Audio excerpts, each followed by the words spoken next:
Blog Talk Radio.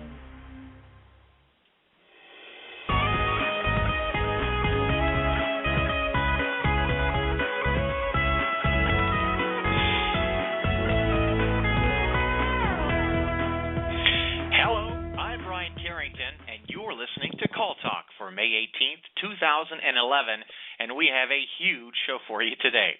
Today's topic is time management, getting more done with less stress, with special guest Paul Burton.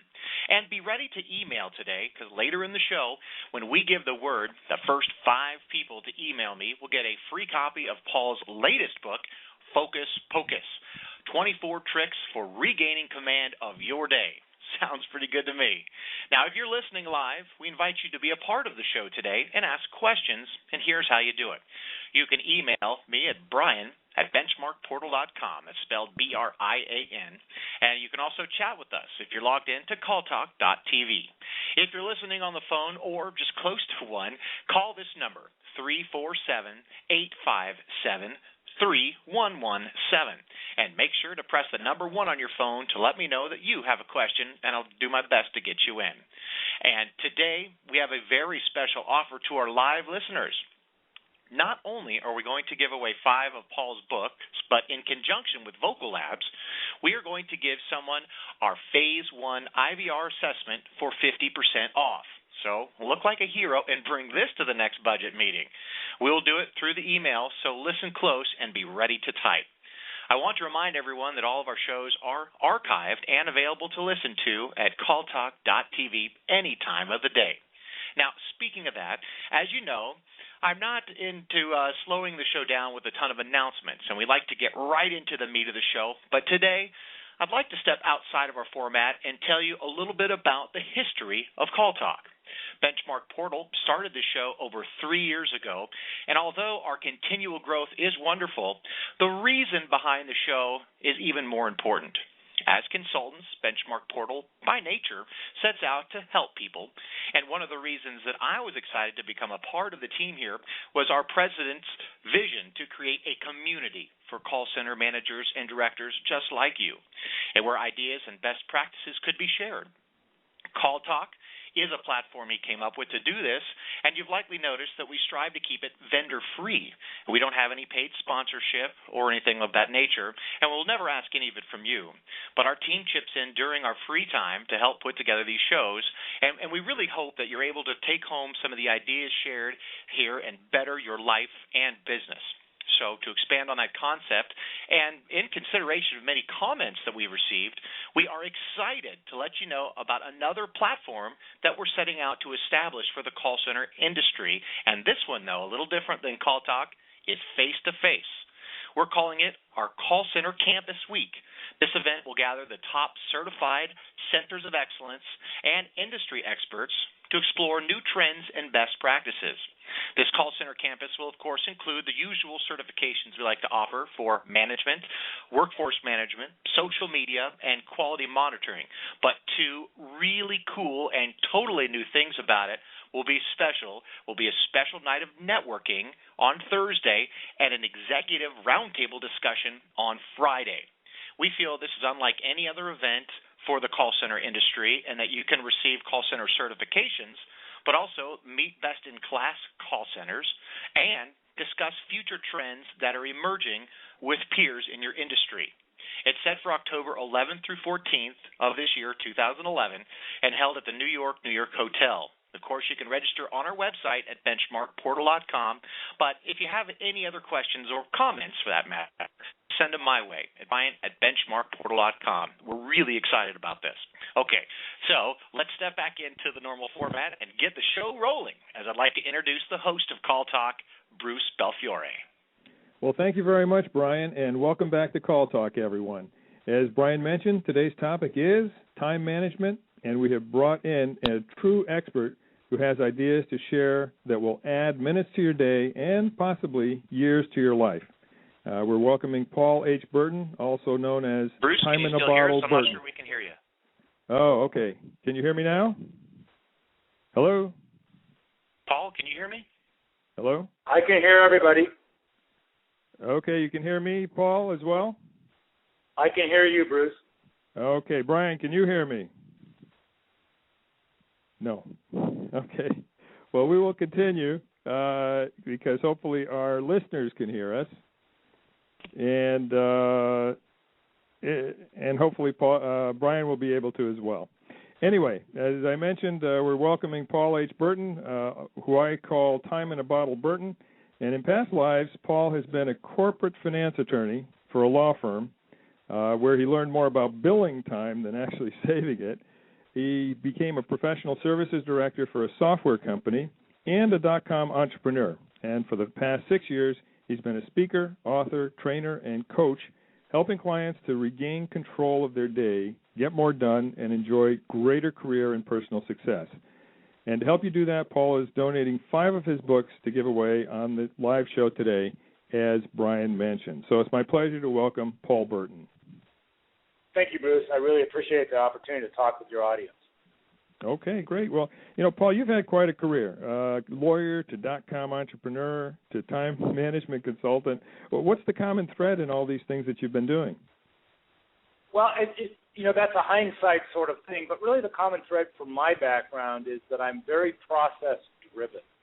Mm-hmm. Whenever I look back over my career, the real additions and value add that I had, both as a lawyer to my firm and my clients, to the software company, its clients, to my .com, as well as to my current clients, it's really by looking for processes and ways of doing things that are more efficient and effective so that people feel not just more successful in terms of accomplishment, but also have more time on their hands to do the things that they'd always like to have more time to do. Yeah, I mean, it really brings into sort of stark relief balance issues in life and balance issues in work, because I find that as we parse out our lives more and more, it's not just trying to get a balance between life and work, but which parts of work do we balance, do we put more emphasis on than others? Do you find the same? I do. I mean, really, the vast majority of people I talk to today, both professionally and personally, are just inundated with information and requests and demands for their time. And we started this conversation a number of years ago about work-life balance. And one of the interesting trends in the industry, if you will, of time management or the vertical, the category, I guess, it's not really an industry, it's a category, is the notion that balance between the two is somewhat of a misnomer. It's more about effectively merging together the things that we need to do professionally and the things that we want to do personally. Right. And, over the past 7 years, I'm sure you've been talking to a lot of people and helping thousands of clients with time management issues. What are some of the themes that you find that recur among those folks? The number one theme that reoccurs with people I talk to all the time is feeling overwhelmed, literally not knowing how to get back on top of the wave, if you will. They feel inundated with requests. They feel constantly behind the curve of where they need to be. And it's a very stressful and disheartening feeling for many. So a lot of what I do is find ways to work with them and have them work better with what they're dealing with professionally and personally to get in front of that curve.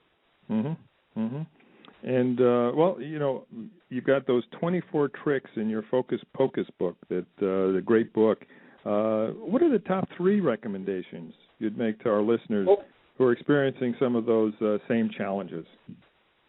What I tell people routinely is what we have to focus on in order to regain the sense of command of our day and our lives is, number one, and maybe most importantly, is to reduce the amount of what I call activity and increase the amount of productivity.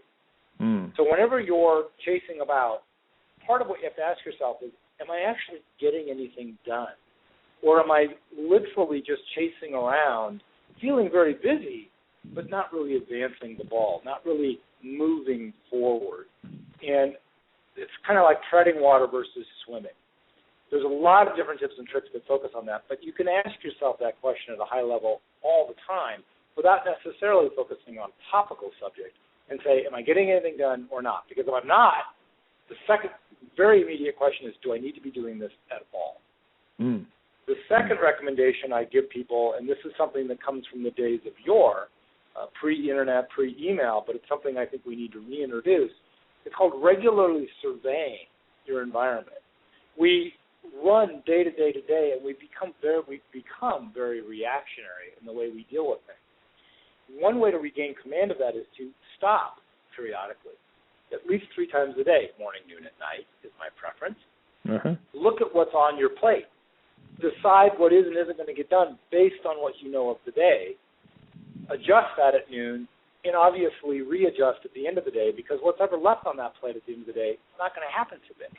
And it may not happen tomorrow because there may be other things that have to happen tomorrow. So, but if you step in front of that and start deciding these things as opposed to reacting to the largest fire, you'll find that you regain a sense of command, and candidly, you're more productive as opposed to active.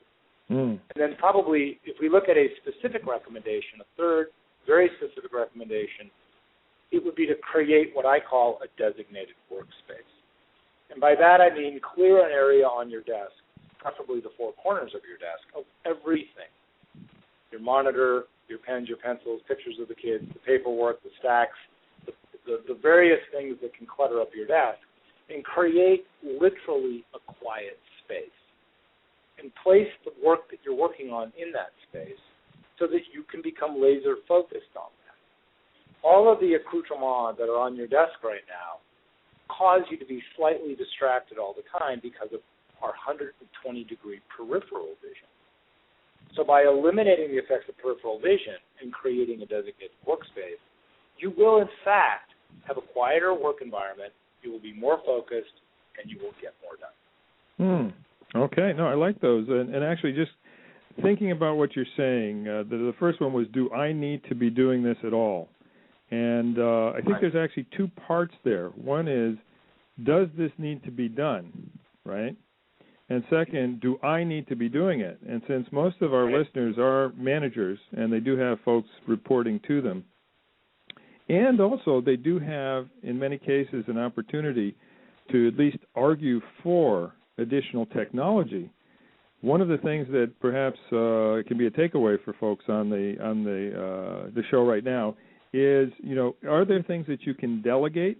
And in so delegating, can you empower people to actually do things that you don't have to do, but are for their benefit? I think in terms of a center I was in recently, where the supervisors were taking an enormous amount of time putting together the information needed for reviews and for their sessions with agents. And similarly, managers were putting an enormous amount of time into getting that information together for talking to their supervisors. And in fact, 2 things happened. One is they found out that in some cases that information could be put together by the reportee instead of the person being reported to more easily and quickly. And secondly, that technology all of a sudden popped out that could have helped them out a lot. And now they're putting together a proposal to senior management that they can show with numbers is going to save time, is going to actually save money in the end, and they'll end up having a happier work environment where things get done more quickly, and they'll have more information on which they can, in fact, do their evaluations. So I think that is a really good takeaway for this, and everyone should think about that. And when you're talking about, oh, sorry, go ahead. No, I'm just agreeing with you, absolutely. Yeah, and the other thing is what I thought about when you were saying, do I need to do this, and maybe it won't get done today or tomorrow. I have a saying that I often give to my clients, which is, every day is a good day for spring cleaning. And what you're saying is 3 times a day is a good time for spring cleaning, right? You can really sort of clean things up. So and it's managing the flow, because one of the mistakes we make is we desperately want the world to stop spinning at 23,000 miles an hour so we can catch up. And the unfortunate reality is, and this is not a technological issue, it's exacerbated to some degree by technology, but it doesn't do that. There's always going to be new stuff coming in. It just comes in a little faster now. Right. But we have to understand that we live in a flow. Mm-hmm. And that taking, that kind of time out periodically throughout the day to review what's there on our plate and to make concerted and intelligent decisions based on that particular time point, a date stamp right now, time stamp, and then moving forward is one of the great ways of staying in command of your work. Mm-hmm. Okay. No, great points. Thank you for sharing those. And just one more question before we go to questions from the audience. And how do you measure success in all of this, Paul? For the individual, for the team, the organization, how do you measure success after trying some of these things out? How do you know it's working for you?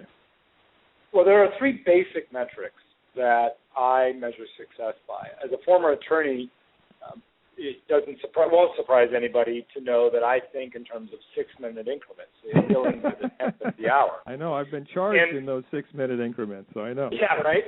Yeah, we've all been there.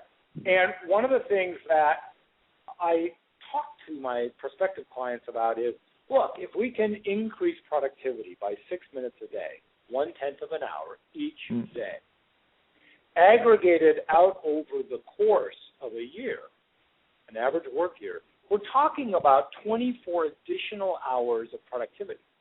We're talking literally about 3 8-hour days of work done this year that was not getting done last year. And you can monetize that very, very quickly, depending on how you want, whether it's an FTE loaded cost or it's a true billable environment or whatever else. So that's the monetary analysis. The secondary component of value, if you will, or success, is that by being in command of your work and having a greater control over what's going on in your day, you will be more responsive, you will be more effective, and of course you're going to be more efficient. So those are high touch level concepts on efficiency and productivity that are success oriented for time management principles. And then the final one, and the one that I think is one of the reasons that I've been so successful, is understanding this and really proving this to my clients and my audiences that I speak to, is that if you feel like you're getting more done, you are happier. And that, at the end of the day, is a fundamental precept of what I do. Getting 3 days of work off your desk will make you feel good. And so whether I'm speaking to the organization itself and they're looking at what's the ROI on this, well, we can do a literal return on investment analysis. If we're talking to the audience, I don't want to be two-faced. I don't want to stand up there and say, oh, you should do all this because of this. No, I tell them, look, I sold this to the organization on the idea of the financial ROI. But there's also a personal ROI, and that is being in command and enjoying what you do and feeling more successful. And all of those sit together in the same world, and I'm perfectly happy with that. And I find most people are too, because if the organization is doing well, that's better for them too. Absolutely. It's so nice that when you're rowing in a direction that helps yourself, it also helps the organization. And so at the end of the year, your bosses are going to be happy, you're going to be a happier person, and the shareholders will be happier as well. It's nice when that happens, isn't it? Yep. Okay, good. I want to do a little sound check here for Brian to make sure that the technology still has him in the loop. Brian, can we open the floor to you for questions? Or? Yeah, let's see. Can you guys hear me right now? We can, loud and clear. Oh, great. Okay, good. Well, we did get a couple emails in already, and so let's go ahead and kick off with a couple questions. I do want to remind everyone that you are free to call in at 347-857-3117, and we'll get you on air, and you can actually ask your question in person. But also want to welcome some of our people that have already called in from California, West Virginia, and Wisconsin, just to name a few. So thanks for tuning in today. And also, if you're logged into calltalk.tv, you can see there's a chat box there that I've been saying hello out to, and just go ahead and type your question in right there, and I'll get it on the air. But the first question comes from Mike, and his question is, how do you deal with the fact that everyone wants everything right now? Okay, Paul, how about that one? That's a great question because it brings up one of my favorite diatribes that I tend to get off on when I'm speaking or training, and that's this notion of ASAP. As soon as possible. ASAP is almost always a fictitious deadline. I've begun calling it lazy deadline. Mm-hmm. And the reason is it can mean different things to different people. For example, you may mean, I need this right now. And what that would mean to me is, well, right now I'm working on this. So why are you, the person giving me this work, ostensibly my superior, not managing my deadlines better? I mean, if you need this right now, what about this other thing you've asked me to do? So what I talk about is understand that right now, yesterday, ASAP, urgent, highest priority, all of these other names have zero specificity to them. And if I have 10 right nows or 10 ASAPs, which one should I do first?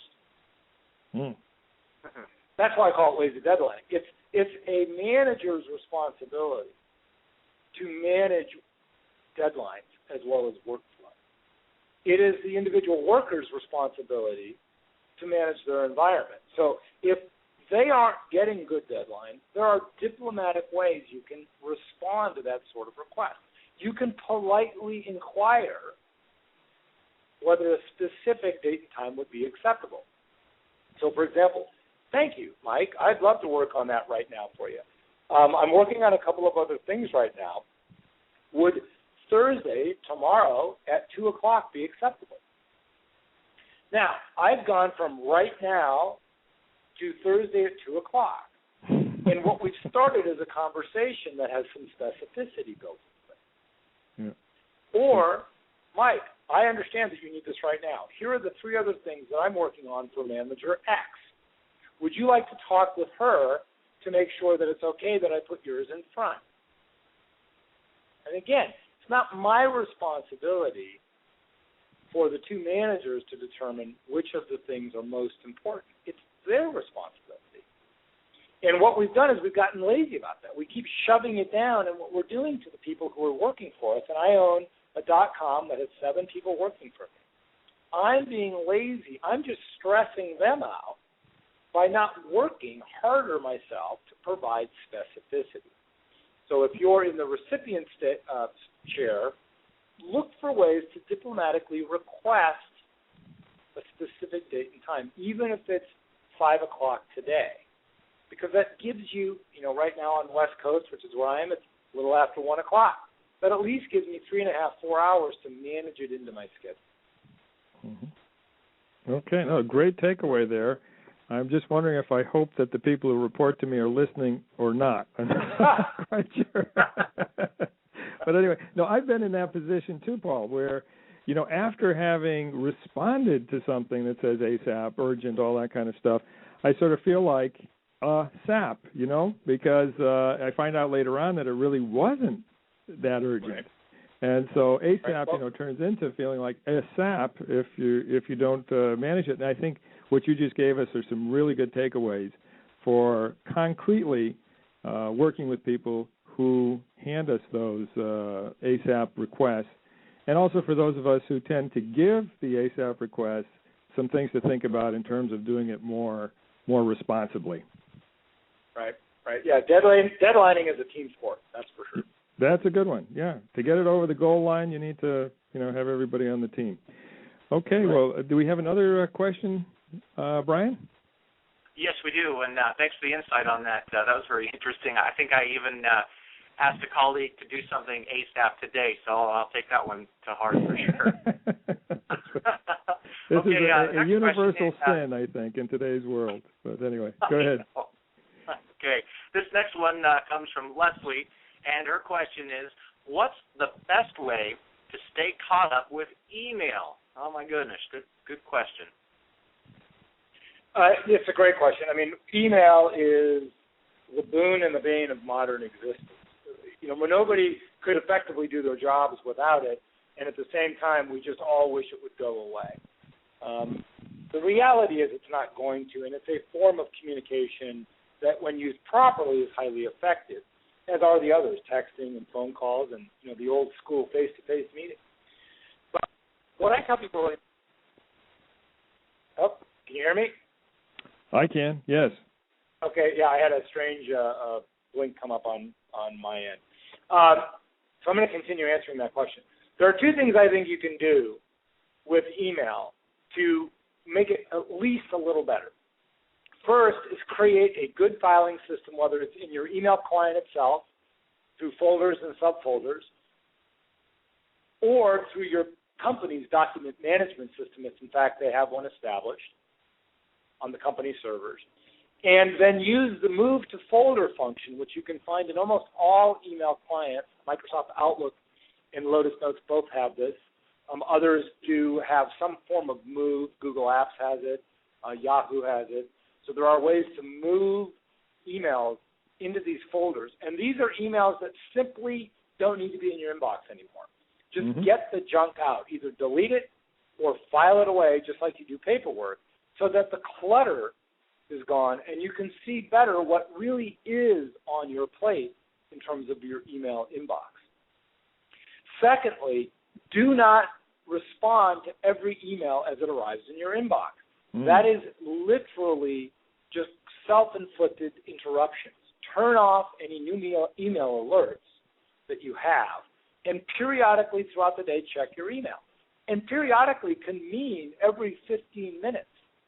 But if you're looking down and glancing away at email every time one comes in, and the average corporate employee is now receiving over 100 emails a day, that is taking a tremendous amount of time for you to look over, then look back at what you were just working on and spin back up on that one item and get back to work. In my talking with clients and the measurement I've done of this, it can cost you up to your 6 to 7 minutes a day of activity with no productivity, simply checking and disregarding emails as they come in. Yeah, no, I can see that would be a big thing. One of the things that I find, too, is that I get these emails that I think are junk and may be infected, and I'm reluctant to actually click on them and, unsubscribe because I'm afraid that that's going to, that's going to infect me in some way. And as a result, I just keep deleting them day after day after day. I don't know if there's any. And there's a certain aspect of that, better to be safe than sorry for sure. Right. The other side of it is, we haven't gotten rid of all those flyers you get in your physical mail every day either. We're still sending you coupons and deals, and so there's some level that will never go away. But you can deal with the vast majority of your trash or your filing quickly, and then get back to the work emails that sit in your inbox. Right, and perhaps on any given week, put aside all of those emails that you really would like to unsubscribe from, and then have your friendly IT person sit next to you and say, is it okay if I delete this one, and just go through it, get rid of them. Yeah, probably a great idea. Yeah, that's a good idea. Yep. Okay, good. Brian, do we have another question? Yeah, and if you don't mind, I've got a follow-up question on the email side of things, Paul. Is there a standard that you know of, or maybe even a best practice that would indicate response time to emails, or is it just normal that people would expect to send out an email and not get a response within a certain time period, or what are your thoughts on that? This goes back and forth, and I have this conversation a lot. My .com is in the business. It's an e-commerce retailer. We retail kayaking here, and we ship 100% of the things we sell. So whether you buy a life jacket from us, a paddle, or a kayak, it's getting shipped to you. We do not have a physical presence that people come to. And I know that I can get a life jacket shipped to anywhere within the continental United States within 5 business days using UPS. I know that from experience. And so we have set a best practice in our organization that when talking to a customer on the phone, and if you actually look at our website, it also says this, that their package will take 5 business days to reach them. That includes customers who live 60 miles away, or 1,000 miles away, or up to 3,000 miles. Mm-hmm. And the point I'm making is this. We have set expectations with our recipients, with our customers, on when they will receive their package. And the reason for that, and we proactively do this, is because if I'm a day early with that package, I'm a hero. If I'm a day late with that package, I'm a zero. So when you think about this in terms of email, there are several issues. One, you should be as responsive as you feel necessary in order to allay the concerns by the sender that they did not receive the email, that you did not receive the email. You can do that with an autoresponder. For example, you can set up an autoresponder that goes out to every single email, to the sender of every email you receive that says, I've received your email. I periodically review my emails throughout the day. I will get back to you just as soon as possible. And before you recoil in horror from that suggestion, remember that's exactly what your voicemail says. And when we first started coming up with voicemail 25 years ago, people all thought it was very impersonal. It is way better to respond to email in a timely, thoughtful fashion than to simply say, I got it. Because I got it is activity with no corresponding product with it. Yeah. Interesting. Okay, I'm sure there could be some real good discussions on that one usually gets the discussion started. So I think we have to understand that, I get 200 to 300 emails a day. And I spend a lot of time on planes and a lot of time speaking with your audience right now, and I am not responding to email right now. Right. And I would suggest to everybody that was listening, it would be rude for me to do so. So why, when I'm in the middle of working on another project for another client, should I be responding to client C's email? Isn't that equally rude? Yeah. Yeah, good point. Very good point. Something to think about. Yeah, something to think about. Absolutely. Good. Well, listen, a lot of really good things to bring back to our work lives from this. We're at the bottom of the hour now, so we're running a little over time. Do we have time for one more, Brian? One more question? Yeah, and actually that's perfect. I've got one more here in the queue. But before we do that, this is probably a good time as well as to ask the audience. Remember when I mentioned we were going to give away 5 of Paul's book, Focus Pocus, 24 Tricks for Regaining Command of Your Day? Well, now is the time. So listen up. The first 5 people in my email with the topic line as less stress will be the winners. Send that email to brian@benchmarkportal.com. Again, topic line as less stress, and include your address so we know where to send the book to you, and that would be great. But also, as I mentioned earlier, we'd also have a 50% off coupon for a call center IVR assessment. So, hey, while we're feeling generous, let's do that right now. And, of course, as an effort to show you, our listeners, our appreciation for listening and all the great questions, suggestions you brought to us, we want to give someone the assessment for half off. So how about the first person to email me with IVR in the subject line will get that one. So, okay, a couple things out there on the table, so good luck to everyone. Again, the email is Brian, BRIAN, @benchmarkportal.com. All right, so for our final question of the day, let's see, comes from Natalia, and she asks, what recommendations do you have on making group meetings more productive? Great question. One of the things we, I think, know without knowing or actually acknowledging to ourselves and others is that meeting time, putting a group of people together in a room, is absolutely the most expensive time any organization can spend, and I use spend in quotation marks.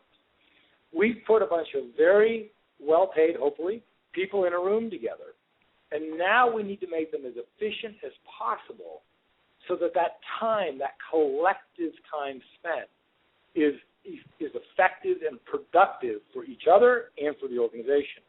So here are 3 quick tips that I have for making meetings more productive. Number 1, cut the meeting time by 25%. What I mean by that is take a 60-minute meeting and make it 45, or a 30-minute meeting and make it 25. Why? Well, work fills the time allotted. So if we cut our meetings by 15 minutes, our hour-long meetings by 15 minutes, funny that, we'll probably get everything done that we need to get done in 45 minutes, freeing up that additional 15 minutes for people to get other things done, like check in between meetings, respond to requests, get back on their email, return some calls, make sure projects are moving forward well.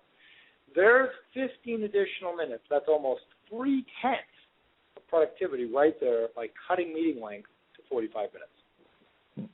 Number 2, require all the materials that will be discussed at the meeting to be distributed 24 hours in advance of the meeting. We used to call this homework when we were in school. We used to have to come prepared to meetings. Why are we spending the first 15 to 20 minutes of every meeting bringing people up to speed? That is a highly inefficient way to be productive in a meeting. We send it out ahead of time, and we expect people to read it and come in ready to talk about it. We're going to be very effective in our new 45-minute block. And then finally, and this is an area that is very often talked about and very little followed, is you should have and follow religiously an agenda. This is the roadmap for the meeting. There's a reason for this meeting, and it's to achieve a certain destination. Without that roadmap, you tend to wander around getting lost. If a good ideas come up in the meeting, that's fine. You can do 2 things. Reserve them to the end if you have a few extra minutes, or schedule another meeting where materials are prepared, distributed in advance, and everybody comes prepared to discuss that issue downstream. Okay. Great one. Natalia, thank you very much for that question. And Paul, great answer to that. Nice articulated answer. That I think we can all bring something away from that and try to make our meeting times more productive. I know we had something we called Meeting Miser that we created, and I could probably dig up, but it had a little input thing. It was a computerized program. Everybody was supposed to pass in front of the computer and input their salary totally anonymously so no one would see it. And then after everyone who was in the meeting had put their salary in, you'd push a button, and this little odometer type thing would start going and show you how much money the meeting was costing. I love that. Boy, was that a way to just remind people how much in the way of resources and money was being spent on the meeting. Yep. So, listen, very, very good insights there. Thank you very much. I want to thank you very much, Paul, for being on the show today, and thank all of our listeners as well. And I'll hand it back at this point to Brian. Sounds good. And, thanks again, Paul. I appreciate all your insight on time management. Definitely great ideas on getting more done with less stress. And, Bruce, I look forward to our next company meeting being about 20% shorter. So it's all good. Fine. Okay. First thing. Oh, Paul, you got me in trouble now. That's right. Paul, you're our next guest again. You're coming back. All right. And I want to thank everyone for listening in. Our next show will be on June 15th, where we'll talk about customer satisfaction, acting on the voice of the customer, and using feedback to improve service and loyalty. That will be with Peter Leptic from Vocal Labs, so another great show there. And don't forget to sign up for our free reality check benchmark report to see how your call center compares to others in the industry. And really, once again, from all of us here at Benchmark Portal, keep those headsets steady and your fingers ready. This is Brian Carrington signing out. Have yourself a great day.